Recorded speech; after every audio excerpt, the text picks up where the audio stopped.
All right. For our third speaker today, we have Toni Annala, who intriguing title of Homotopies without. Thank you for the introduction. And yeah, so the title is maybe a bit of a provocation, but let's start. So I understand that many people here are not algebraic geometers, but it's also the special year. And somehow my talk will also fall in line of this special year in the sense that I will discuss about cohomology theories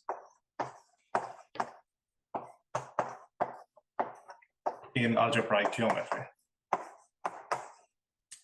And let's just quickly recall what this means is that we have our geometric object X. Maybe it's a variety, it might be a scheme, it might be just a geometric object in algebraic geometry. And then to that object, you will associate its cohomology groups. And on the right-hand side, we now have something that's linear algebra, basically.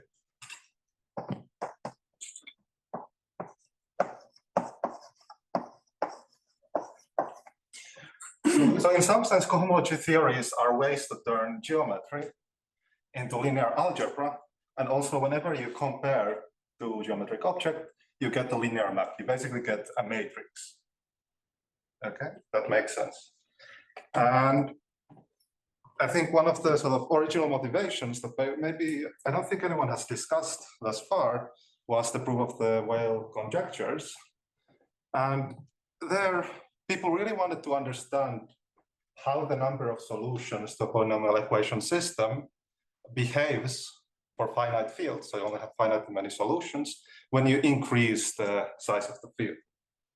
And how sort of cohomology helps with that is that first of all, you notice that these solutions are the fixed points of the Frobenius, which is a geometric operator on X. So it's an automorphism of X, well, endomorphism of X.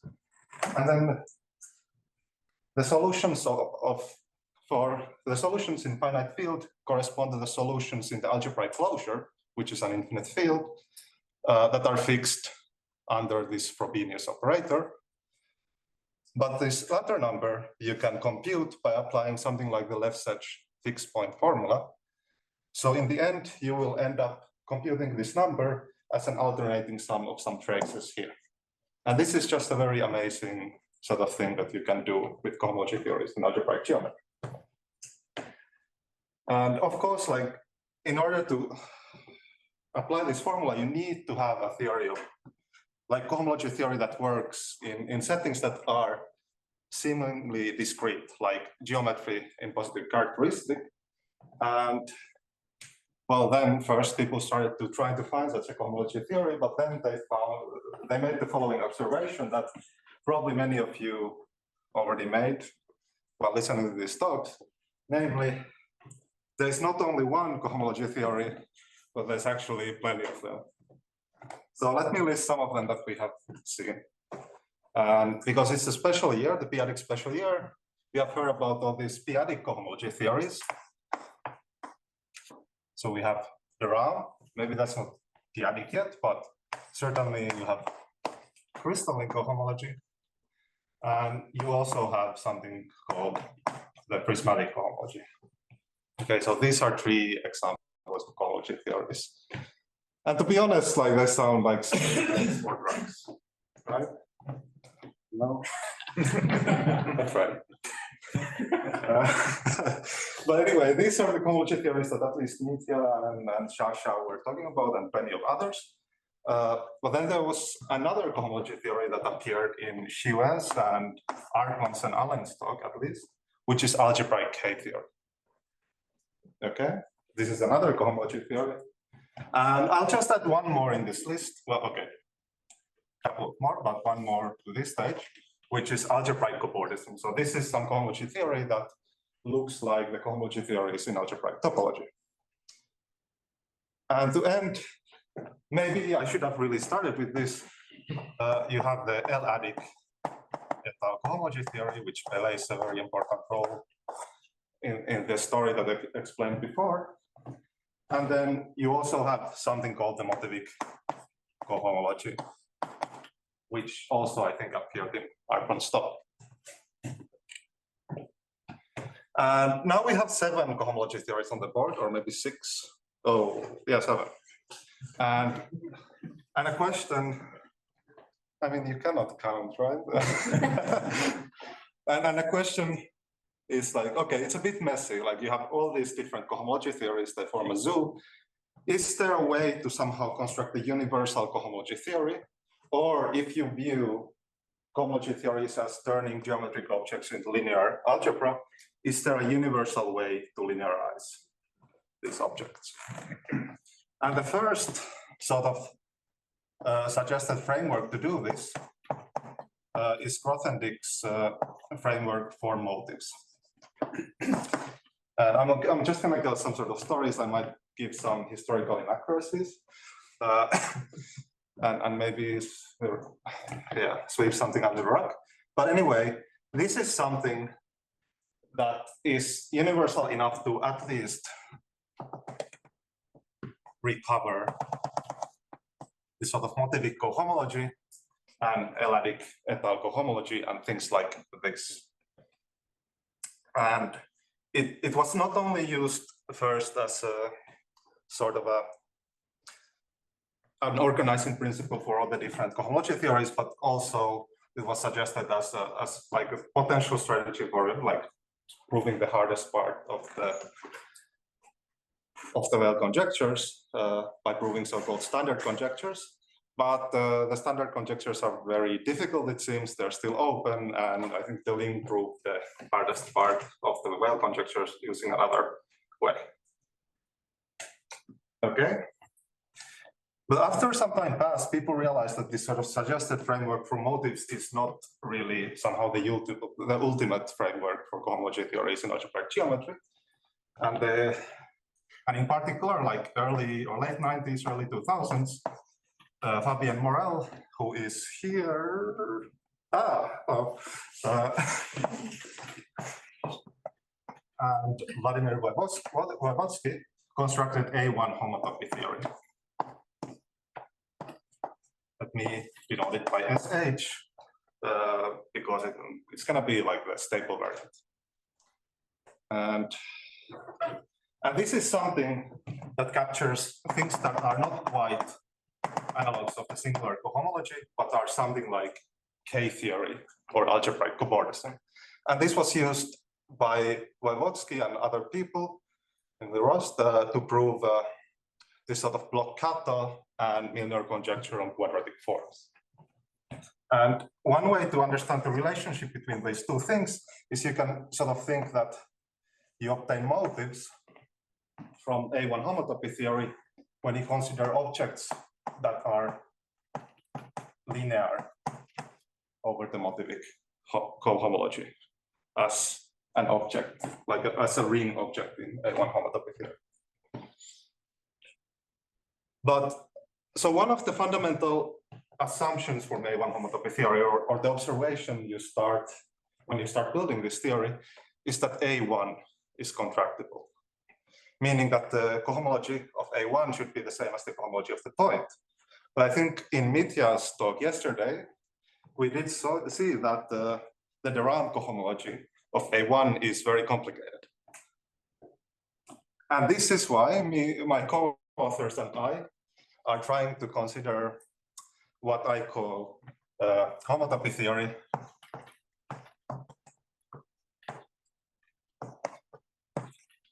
without, well, let's say A1 homotopy.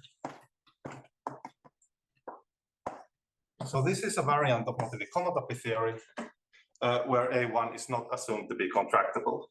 And you can see why this is sort of a provocative title, because maybe I should have put an A1 there, but it's not nearly as fun.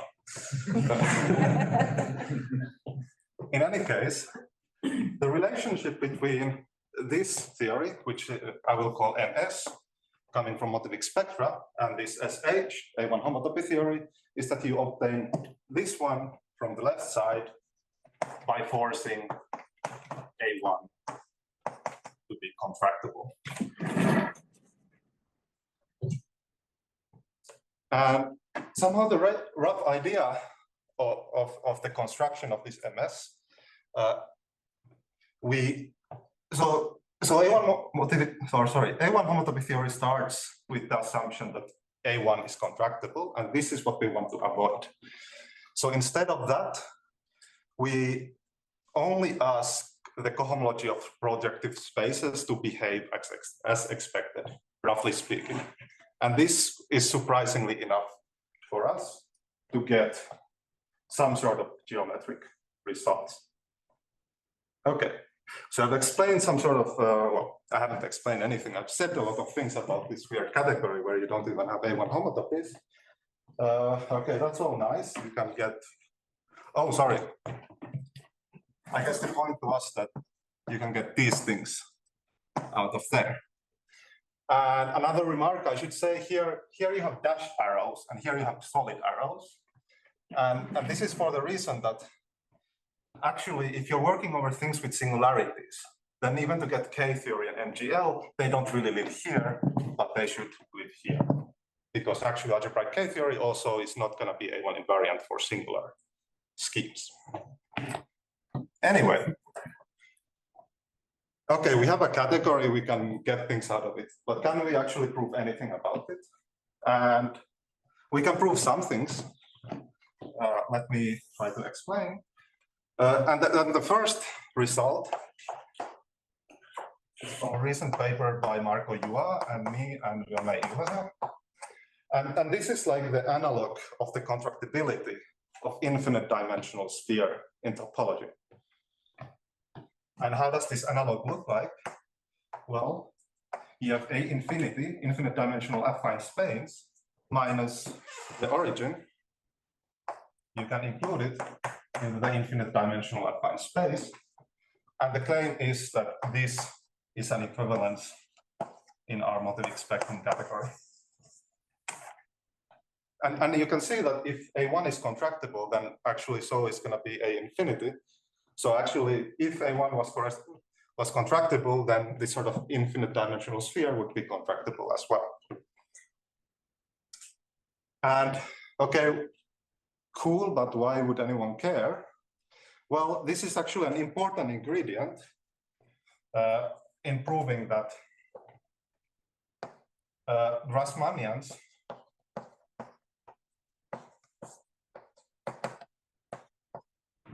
or infinite dimensional Grassmannians classify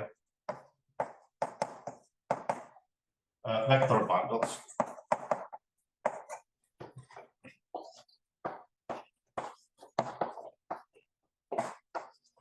In motivic spectra.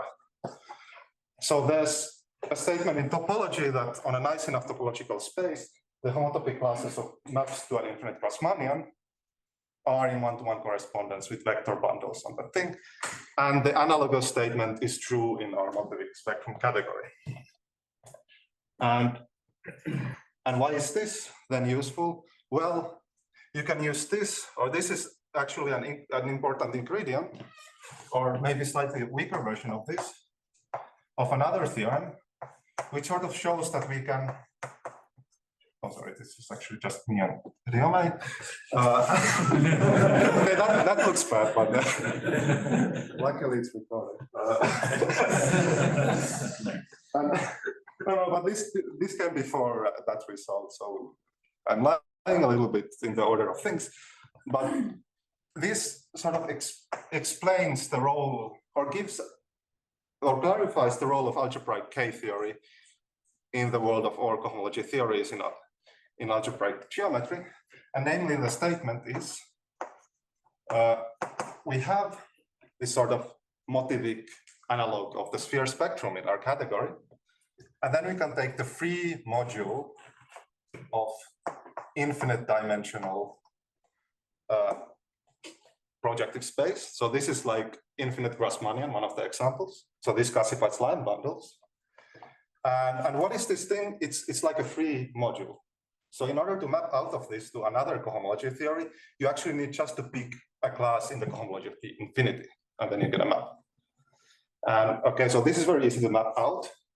But once you do something, you invert this sort of element beta, then what do you get out is algebraic K-theory. Okay, so in this sense, the only if you want to map out of algebraic K-theory to other cohomology theories, you need to pick. Well, you need to pick classes on cohomology of infinity, and then you need to somehow address what happens with this beta, and then you can sort of understand the maps between those things.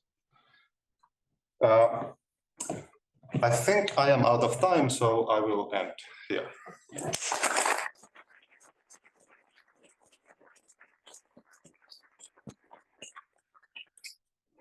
Are there any questions? For me, one strange thing what he was doing was systematically using finitely manivariate map. Do you have the same thing here? You mean this finite correspondences business? We do not have the same kind of thing, or we haven't constructed a category that's analogous to that one, because this is somehow related, really like intimately related to the sort of motive story. But I assume one could make a similar construction here to get like a theory of some sort of non-A1 invariant motives.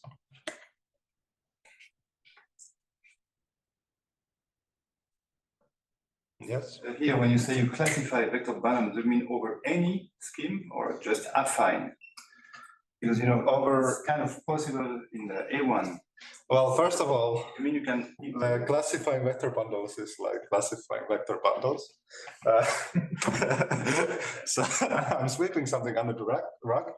And what I'm trying to say is you have the infinite Grassmannian, but then you also have the stack of vector bundles.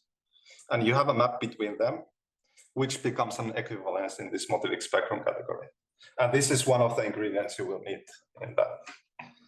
But no, we don't have something as nice as you have in A1 homotopy theory.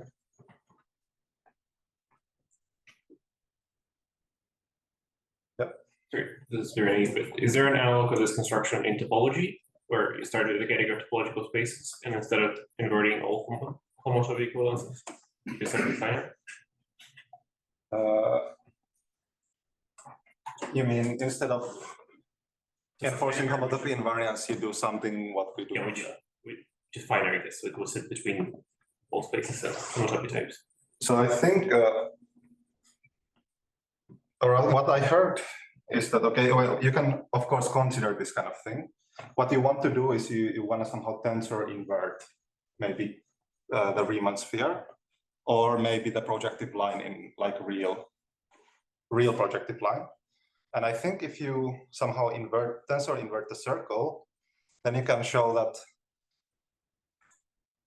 things that are parameterized, like homotopies parameterized over S1, become homotopic in this categorical sense. But then a circle is glued from two intervals, and somehow you can use that to show that actually you get homotopy invariance. But everything really like depends on what you're trying to do. So for complex analytic thing, real analytic thing, real smooth things, maybe the story will be very different. But yeah, certainly you can consider this kind of thing. Yes. So we also have the stable infinity category of non-commutative motives. Yes. Where algebraic K-theory is co-represented by the tensor unit. Mm-hmm. How is that related to your So one important difference with non-commutative motives is that in non-commutative motives we have non-commutative geometry. So here everything is somehow generated by actual geometric objects, like commutative geometric objects. So certainly I think non-commutative geometry contains things that our theory does not contain.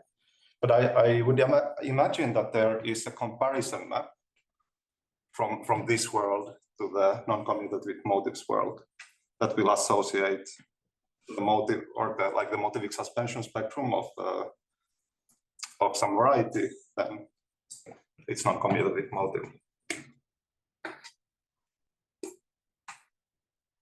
All right. Let's thank Tony again.